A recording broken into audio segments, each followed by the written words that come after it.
todos, bienvenidos nuevamente al estudio que venimos realizando para Tesoro Escondido acerca del libro Mujer Emocionalmente Sana. En el día de hoy vamos a hablar acerca del capítulo 6, Deja de ocuparte demasiado. Bienvenidos.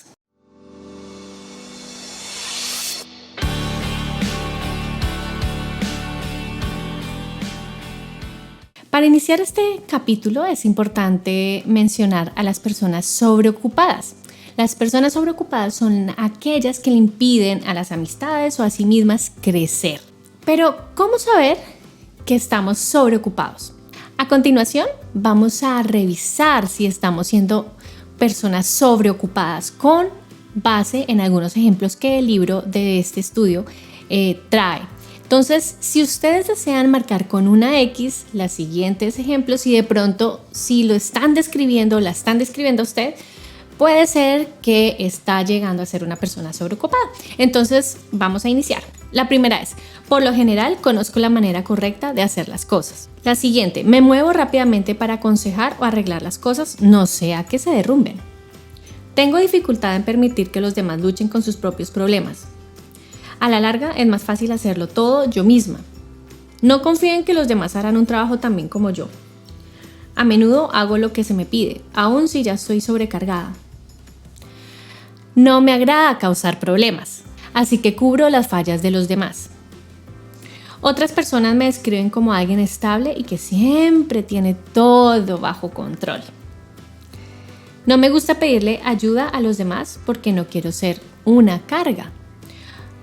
Y me gusta que me necesiten. Pero continuando con este estudio, y ya sabiendo si eres una persona sobreocupada o no, vamos a revisar las 5 consecuencias mortales de sobreocuparse. Entonces, la primera de ellas es alimenta el resentimiento.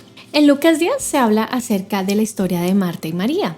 No sé si recuerden esa historia, pero vamos a describirla brevemente. Resulta que María estaba en los pies de Jesús escuchando sus historias y demás, y estaba súper relajada allí. Y Marta, en cambio, estaba haciendo esto y aquello, mejor dicho, la comida para los invitados, la comida para Jesús. Me imagino que estaba sobreocupada, ¿verdad?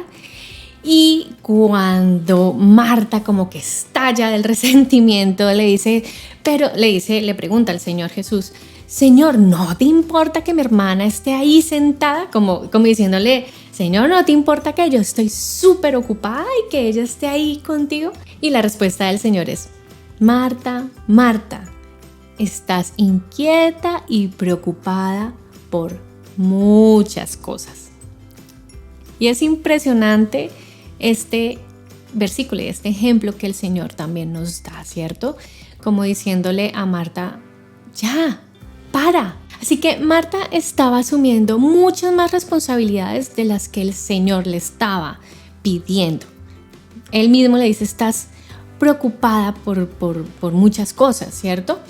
Y muchas veces asumimos más responsabilidades de las que podemos tener, o incluso más responsabilidades de las que el mismo Señor nos está pidiendo. Una pregunta muy importante es ¿qué situaciones hacen que estés sobreocupada y que luego te quejes por tanta ocupación que tienes? La segunda consecuencia de sobreocuparnos es sobreocuparse perpetúa la inmadurez. ¿Qué quiere decir? Que si estamos haciendo algo que el otro debería hacer, estamos perpetuando la inmadurez de esa persona. Si deseamos que una persona haga lo que tiene que hacer y asuma su propia responsabilidad, lo que debemos de dejar de hacer entonces es dejar de salvar o arreglar siempre la vida de esa persona. No somos los salvavidas de nadie, ¿cierto? Que es lo que nos dice Jerry. Tú tienes tu propia responsabilidad, pero deja que los demás tengan su propia responsabilidad de su propia vida, de sus propios actos. No podemos ser siempre como, entre comillas, los redentores, ¿cierto? Entonces, ocuparse por los demás, perpetúa la inmadurez muchas veces. No quiere decir que si vamos a ayudar, entonces está mal. No, siempre con límites.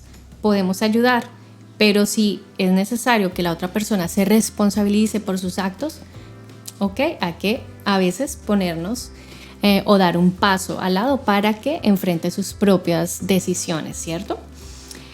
La tercera consecuencia de la sobreocupación es sobreocuparnos nos impide enfocarnos en el llamado para nuestra vida.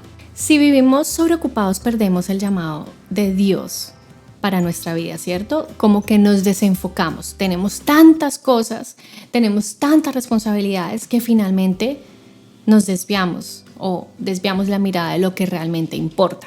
Así que Jerry, la escritora de nuestro libro, nos invita a reflexionar acerca de nuestra vida haciendo algunas preguntas. ¿Has estado tan ocupada enfocándote en los demás que has perdido el enfoque en tus propias necesidades y objetivos? ¿Estoy siendo la persona que quiero ser en esta situación? ¿Estoy haciendo por los demás lo que ellos pueden y deben hacer por sí mismos? ¿Estoy viviendo en sintonía con mis valores? ¿Es esta la hora a la que Dios me ha llamado en particular? ¿Qué deseo que no estoy logrando? ¿Qué resultados estoy obteniendo que no deseo? ¿Qué no estoy haciendo y me gustaría hacer? ¿Qué estoy dando que no quiero dar? ¿Qué hago con mi tiempo cuando dejo de sobreocuparme para servir a los demás? Entonces es permanecer enfocada en la dirección de tu vida, manteniendo una comunicación clara y precisa con las demás personas, también para que se puedan enterar de lo que tú estás pensando, de lo que tú estás tratando de hacer con tu vida también, ¿no? Y esto te ayudará a no desenfocarte del propósito por el cual Dios te ha llamado. La cuarta consecuencia es sobreocuparnos mina nuestra vida espiritual. Es importante mencionar que cuando nos sobreocupamos tanto, podemos caer hasta incluso en depresión, ¿cierto? Porque estamos tan sobrecargados que ya ni el ánimo, ni la energía, ni la fuerza nos ayudan pues a seguir haciendo lo que tenemos que hacer. Tenemos que tener un día de descanso, como dijo el Señor, que trabajó 6 días y el último descansó. Así nos pide el Señor que hagamos siempre, ¿cierto? ¿Y por qué mina nuestra vida espiritual? Porque, como veíamos en el punto pasado, nos desenfocamos. Entonces, si tenemos un día también de descanso que podamos dárselo al Señor, eso también nos va a nutrir espiritualmente y vamos a tener pues ese fruto del Espíritu Santo, ¿cierto? ¿Por qué? Porque estamos buscando más al Señor. Y la quinta y última consecuencia es sobreocuparnos destruye la comunidad. El escritor Ed Friedman describe lo siguiente: cuando uno se sobreocupa en lugar de alguien más, puede causar la desintegración del otro ser. La desintegración quiere decir que es como inhibir el crecimiento y la maduración de la individualidad dado por Dios a la otra persona. Entonces, para poder saber que estamos sobreocupados también, hay unas fases que Jerry nos propone y que deberíamos de pronto sentarnos a meditar y reflexionar acerca de estas. Entonces, la primera es: admite que estás sobreocupada. Pensamientos tales como soy la única que lo puede hacer, no es cierto, no es verdad. Ahí estás teniendo un pensamiento como, ok, si soy la única, entonces necesito hacerlo, entonces me estoy sobreocupando. La segunda fase es desata el terremoto. Muchas veces cuando decidimos dejar de hacer por otros lo que ellos deberían hacer, obviamente la otra persona va a saltar, ¿cierto? Se va a venir un terremoto de queja de cómo así, pero ¿por qué esto? Tal. Ok, me estoy sobreocupando de más por esta persona, ya no lo voy a hacer, que se responsabilice por su vida, voy a dar un paso al lado. Claro, esta persona, lo que decimos, se va a alborotar de alguna manera, pero tienes que respirar, relajarte y continuar, ser consistente, no detenerte, no volver atrás. Bueno, la tercera fase es prepárate para el caos. Después de desatar ese terremoto, por supuesto, va a haber un caos y el pensamiento siempre va a decir, ¿por qué lo hice? Ok, voy a volver a hacer lo que antes hacía porque así estaba todo en paz. Pero muchas veces necesitamos que haya ese caos para que pueda haber un cambio.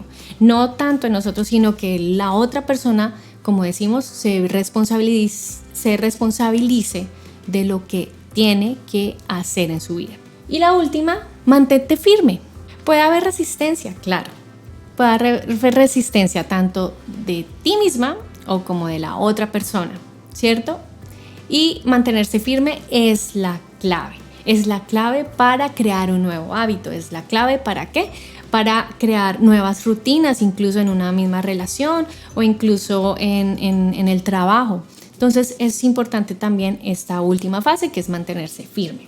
Y por último, es vital recordar que amar y servir bien a los demás por la causa de Cristo exige que discernamos si estamos haciendo algo que ellos pueden y deben hacer por sí mismos.